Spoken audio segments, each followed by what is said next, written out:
If you compare the price to, a house in Beijing, because the housing price is really up there.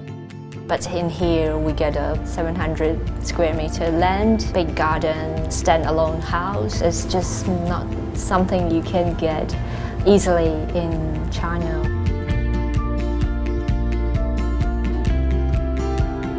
We were quite surprised at the high cost of living here, either to purchase or rent was quite a lot more than we're used to.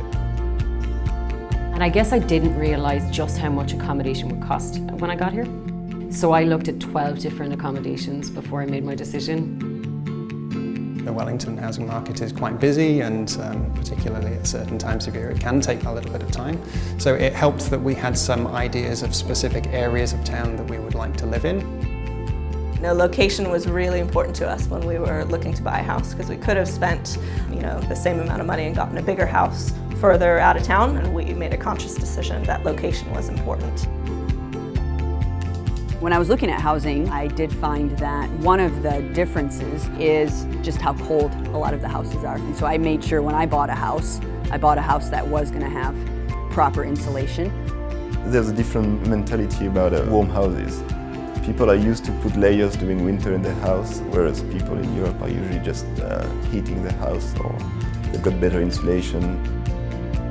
Generally the houses don't have central heating or double glazing, things like that. But again, if you go with open eyes and you know what to expect, it shouldn't be too much of a shock to the system. The house is a California bungalow, so it's a nice timber-framed, older style house, and it's in a lovely big section, which means that we've got great space for the kids to go run around in, which we never would have had in the UK. We bought here. We plan to stay here. It's the countryside, it's the nature. It's just fantastic. I love it. I have a really nice piece of land. It's about 1,500 square meters. We have that feeling that when we finish work, we just go back home and it's like a holiday.